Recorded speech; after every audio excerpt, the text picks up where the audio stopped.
Okay, I got another story for you. And leading up to my own story, but it's always fun just to get these short, quick ones out first. One time, a good friend of mine who I'd known for a handful of years, 5, 6 years, and hunted with, drank beers with over the years. Big guy, A-type, 300-pound dude, one of those Viking kind of guys with the calves on him, as big as your thighs sort of thing. And a real matter-of-fact guy. We were at a Wild Sheep Foundation banquet in Kamloops one year, and we're driving back on a Sunday. Everybody's hung right over. Had a good time. We stopped at the last gas stop in Lillooet, where you can stop for coffee or snack before you hit the Duffy Lake Highway. And the Duffy Lake Highway goes up and over top through the mountains and drops down into Pemberton, where we live. It's a hotbed. It's been a pile of sightings around there. It's just the way it is. They are there. They're around there a lot. Like, I've had the Whistler Search and Rescue people told me about finding 17-inch prints with a 4-foot stride that sank 3 times deeper than their feet in the snow by the Wendy Thompson hut. I know another kid and his grandfather saw one at the end of the lakes down there looking at them while they're trout fishing. 2 carloads of people driving down the highway. Saw one run across the road with a mountain goat under its arm. A good friend of mine and his friends had made a ski tour cabin up, I forget the name, Van Horlick. It's a drainage, it's a valley that dumps onto the Duffy. They had a cabin up the head of Van Horlick, and they hiked in there to keep working out during the summertime, came out, and there's one standing there 100 yards away looking at him, walked into the timber. The list goes on and on and on. I had to mention that before I told you why. I obviously would bring it up before we're hitting the Duffy Lake Highway stretch. It's an hour-and-a-half ride, drive yet to get home, of remote mountains. So we're driving along, and my buddy's driving. He's got a black t-shirt on, so I can see his bare arms. And you'll understand why I'm making note of that right now. So we're driving up the highway, and I go, well, here we go, Duffy Lake. Keep your eyes peeled, Sasquatch zone. Just gotta blurt it out. Yeah, my buddy kind of looks at me and goes, what do you mean? He's got one of those deep barrel voices, what do you mean? And I go, Sasquatch. It's a hotbed here, man. I always keep my eyes peeled driving through here. There's been dozens of sightings. Have we ever talked about that before? Like, we haven't talked about this topic? He's like, no. Oh. Believe in those things? You ever seen one? Ever heard of any stories? And he goes, well, I seen some one time, and I know it wasn't a bear. And he was dead serious. And like, if you want me to hound you at that time, not so much anymore.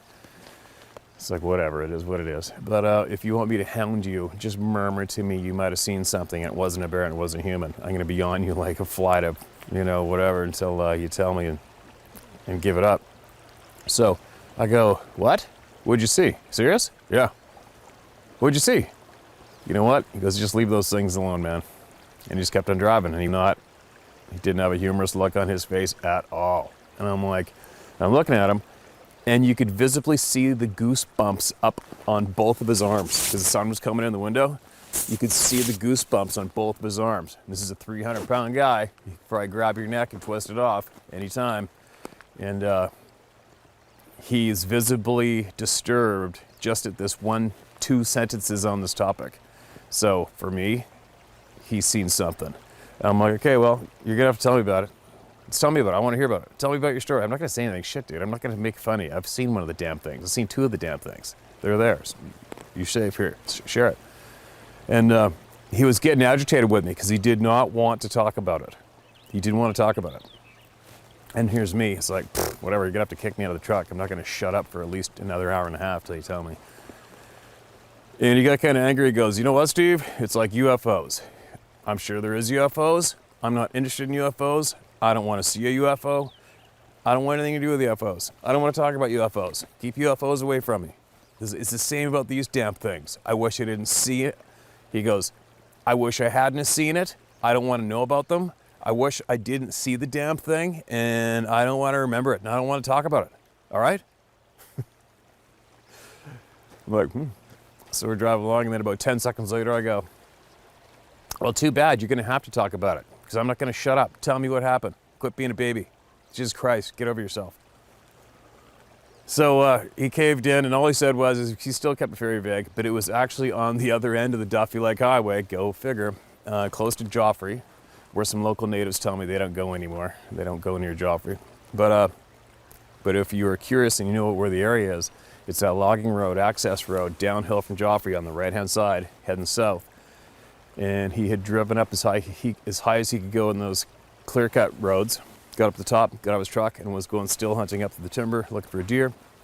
And he said he was slipping along through the timber, starting to get a subalpine, where he started getting, patches of spruce and meadow.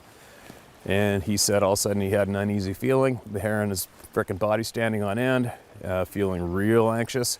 And he said this thing got up across the meadow from him, like 25, 30 yards, got up out of the long grass and the scrub and walked straight away from him and disappeared into the trees.